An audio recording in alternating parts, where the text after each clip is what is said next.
Okay. Okay, we're good now. Okay. All right, we're talking about website fails today, and I had to have Matt on. Matt, you want to introduce yourself? Well, like Tim said, I'm Matt, and I build websites. Yes, absolutely. So he's a developer at Hook Agency. I don't think have we done one of these yet together? We haven't done one of these yet together. It's the first one. Man, it's a treat.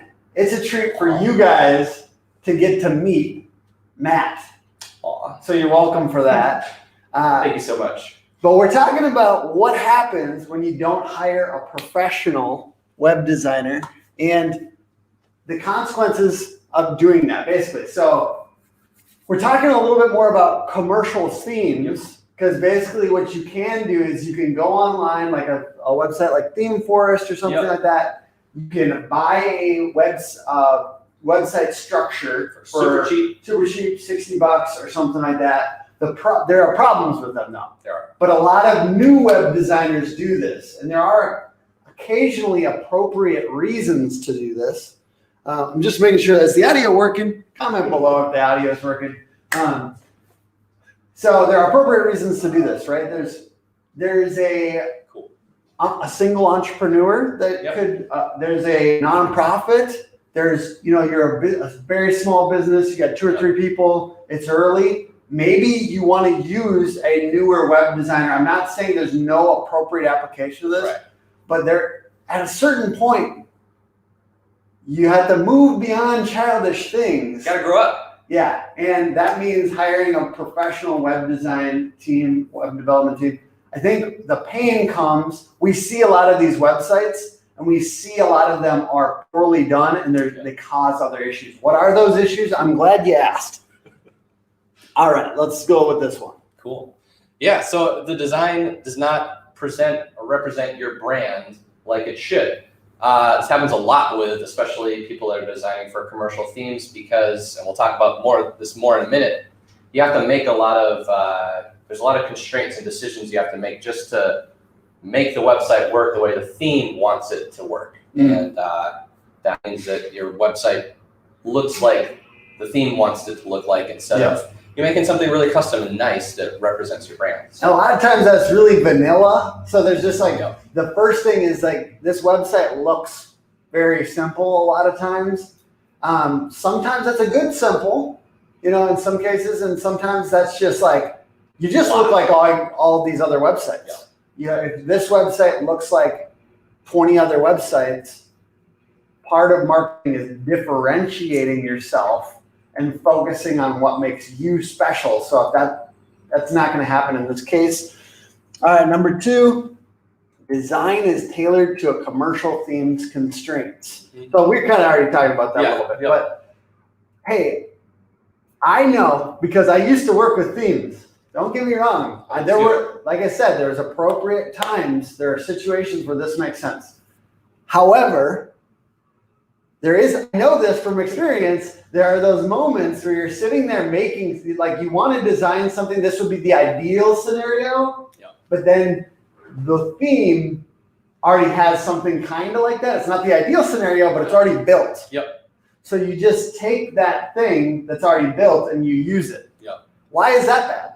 Well, it's bad because number one, that thing is just going to look like any other thing on any other website. You just, you put your colors on, but you're going to see it 100 other places.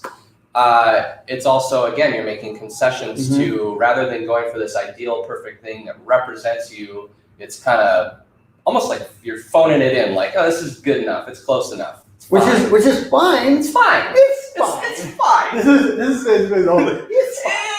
If you're looking for an excuse to just use commercial themes, we're saying it's fine. Do it. Just go for it, I guess. But if you're a pro company, if you're a real company, if you're growing, it's just not, you don't want to phone it in on your website. It's not a good vibe.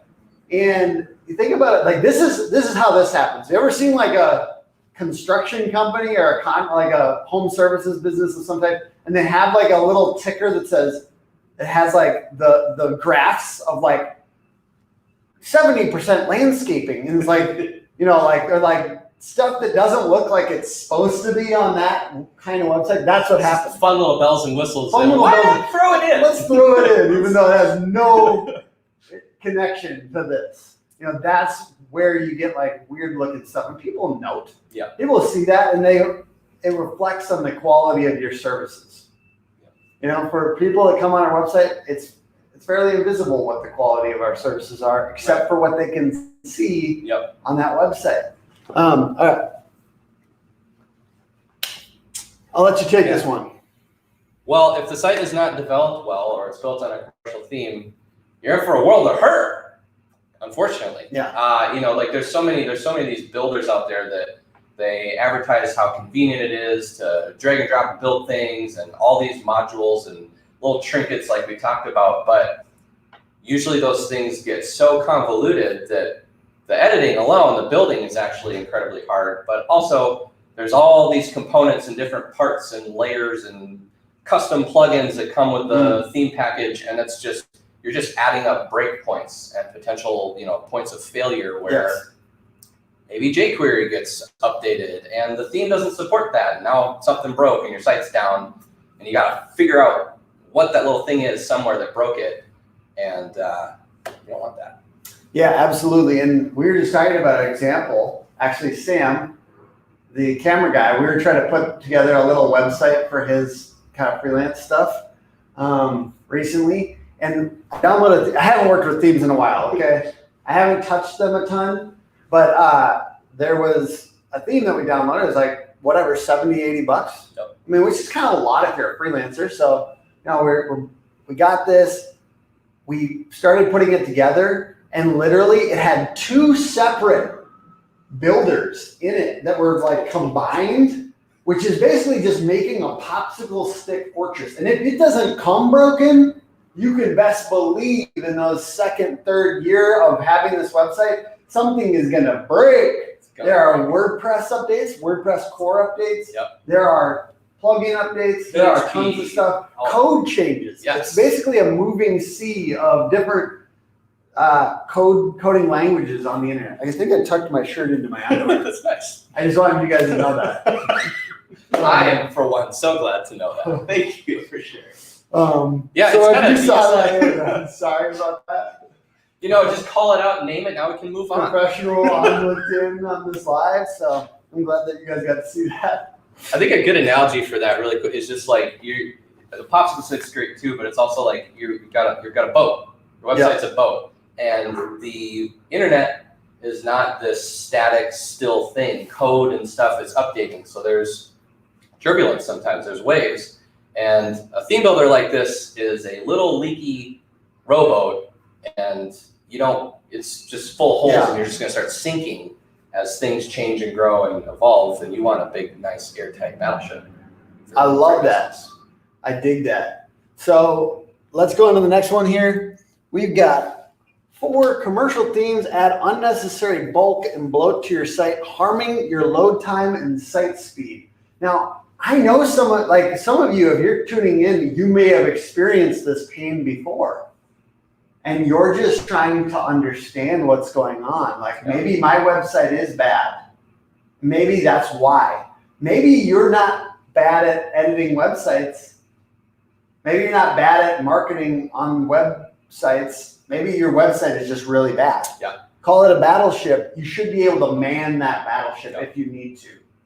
We love being your artillery folks, your gunmen, all that. We love doing that for people. Yep. But if at a certain point it becomes more expensive to maintain a trash website, and then also you're not weird for like if your website was put together on one of these commercial themes, you're not bad, you're not weird that it's very hard to edit. Yep. You know, people come to us all the time and say, it's hard to edit, man.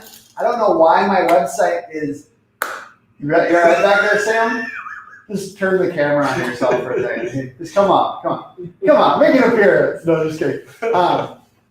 The fact that you don't see Sam most of the time and most everything is smooth, you know, like ultimately, bravo. The one time, right? Like, everybody give you shit.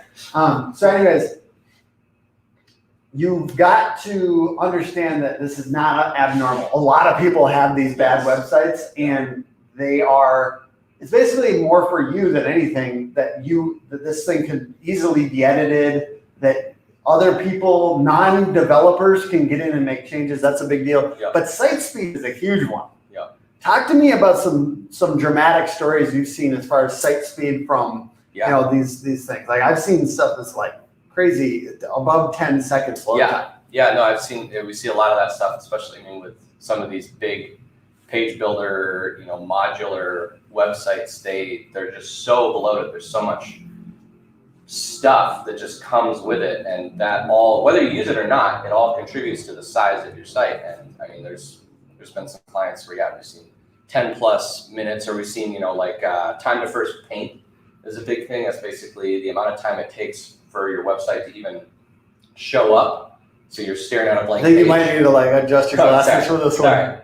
But that's largely, when we look at page speed stuff, that's largely coming from all the theme resources. Just they gotta load, and then you can see the site. And time to first paint, just to nerd out for a second, Sorry. is going to become more important over the next year. Yeah. Google has basically said, this is what we want. They want everything to be quick, and they don't want there to be big layout shifts when a page loads, because that's a bad experience for you as the customer as well, and whoever's on that website. So those are the things. It said what it wants, and commercial themes are very bad at these things. They shift all over the place when you load the website because it's a bunch of weird code layered on weird code. That's another reason that you want custom. And that actually will matter for Google rankings. So page speed as well, it all matters for Google rankings. It's not just about the terrible experience it is for your customers, because I'm not waiting 10 seconds. I could have had a great referral from somebody else that said your electric fence company was amazing, right? But I am not excited to wait 10 seconds. And it says, I don't know if these guys are high end. I'm out. You know what I mean? So it's unfortunate that people judge like that, right? It's kind of annoying. Because I do great service, but I just have a long loading website. People don't care. Oops. All right. What do you got here? Have you seen this? Yes, I have seen this. Talk to us about it. Where did this come from? Is this new material? No, I wrote it. Yeah. Matt wrote these. He's like, what? What's going on here? I think we've touched on it a little bit, but poorly built themes. WordPress is an ecosystem, and themes are part of it. Plugins are part of it. And it's all open source, so anybody can contribute and make cool stuff. But if something's poorly built, then it's way more likely to you add a new plugin to your theme because you want to be able to do something that maybe the theme doesn't allow you to do, and there's a cool plugin that would let you add something nice to your website. You add the plugin, you activate it, and boom, you got a critical error because your theme wasn't coded well, or maybe that plugin wasn't, and now again you're stuck with oh shit, how do I get my website back up? And I mean, we kind of have a heart for this because we also see it in our day-to-day work, and then we have to fix it for people. So it's kind of sad. And from my point of view, it's those couple days if your website is down because of these things. So building it right from the first time. And then also, we should note on here, having some kind of web maintenance done. We have web maintenance packages. And certainly we're open to talking to you about that, to take care of websites and to make sure that your plugins are updated, to make sure that WordPress core is updated, to make sure little things are getting done that make sure that this doesn't age super poorly, because we get those websites 3 or 4 years later. It's like, nothing's been done. Have you done any maintenance on this thing? Websites should have maintenance done on them. At least even well-built ones. Even well-built ones. So those are things to think about. I think lastly, I just want to note that I think of it as like a marketing. We talked about boats. So boats or battleships or tanks. The point is that this should have a lot of utility, and it should be used and moving all the time. Right? So it should be easy to steer, meaning easy to edit. You can add images and text really easily without breaking the structure. Which is what these theme builders sometimes, if you're ever a marketing manager, an owner trying to go in and edit your own website and then something breaks, that's because it was poorly built. It should be easy to steer. And then marketers, like for instance, you have a marketing team, it should be able to be wielded daily or weekly without developers. That's the ideal scenario, right? Because no offense, but your average marketing person versus somebody that's spent 10 years learning code, it's a little bit more expensive to use the person that's spent 10 years learning code, right? So the point is like this average person, it'd be really good that they're able to do it. So that's why we build the websites we do. If you're liking the content, please thumbs up this video, comment so we see it, that you saw it. And Matt, tell me a little bit more about how you build websites in a way that makes it easy for people to edit and to market well. Yeah. I mean, the way we build sites is we build them in a modular way. So you get some of the cool benefits of like that page builder, drag and drop, pull in a component, and just that ease of being able to enter in your text and your image and see it all in front of you, drag sections around really easily, but we're coding it efficiently. We're building, custom components just for you, and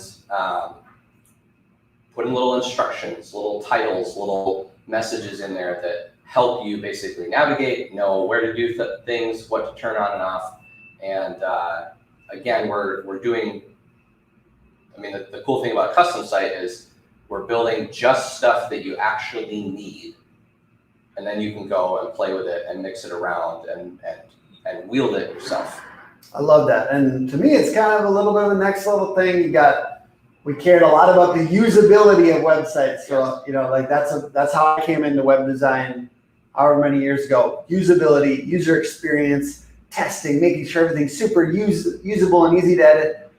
But then the websites themselves in the back end were super hard to edit and super hard to use. Yep. So to us, it's just another layer of usability. Yeah. It's the user experience for the business themselves. Yes, which is equally important. Yes, because if you don't make regular updates, you don't feel comfortable adding content to your website, it's not going to be a great marketing tool. Right. And we don't. Yeah. I want to go after something real quick. Yeah. I want to start a fight because there's no one on here anyway. So let's start a fight. Do it. Sitecore and other big CMSs. Come at me, bro. Because here's the deal. I feel like this is backwards. I don't know. I feel like here's like the drunken sailor stance. There you go. Oh yeah. Fisticuffs. Sitecore and other crazy big CMSs, they have all these sophisticated marketing tools all the way down that no one uses because there are too many things going on. And that's why when I say marketing tank, I think of the marketing tank as the main website and then the toolbox. Let's say you have Unbounce or other tools for landing pages. You can go quickly with those, roll them out for PPC, those types of things. You can use other things, like you can connect HubSpot. I'm not mad at HubSpot. I just don't think your whole website should be built on it because, like I said, I haven't said this yet, but it's not that great for SEO. It's really not. And ultimately, what you want is open source because you want to be able to take this website anywhere. You want to be able. You want to own it. Yeah, you want to own your marketing. But basically, what I'm saying is big CMSs like Sitecore and crazy stuff. If you're not using all of those account-based marketing things that they sold you on, then you have a pile of bloat. Yep. And if it's not usable on the back end of this website system, it's not great. It's really not. Usability on the back end system, basically, you show me that, I'll show you how good your marketing is going to be. Because the more people that are actually actively involved with your marketing, the more people that are actually putting out content. We have 7 people in our company that can go publish blogs on our website regularly, that can publish landing pages on our website regularly. People feel comfortable using it because it's got the advanced custom fields that Matt was talking about. So anyways, anything else you want to touch on? You got a opportunity to, yes. Boy, I think we covered a lot of it. Yeah. Sweet. I think, the big thing is just like that user experience thing. I think we look at it like, you as a marketer, we don't want you to be that forgotten user. Like your site could look great on the front end, but if you can't wield it, like Tim says, then you're frustrated, and we don't want that. So that user experience for the person who's editing or people that are editing the site, in my mind, when I'm building the website, is equally as important as whoever is going to see it on the web. Yeah. So that being said, thank you so much for joining us. It's Contractor Marketing Live, generally every Wednesday. We didn't do it last Wednesday. I was out of town. I really appreciate you guys watching. If you loved having Matt on, do a clap emoji or something, and appreciate you guys for watching. All right, can you do the music on the way out too? Yeah. Oh!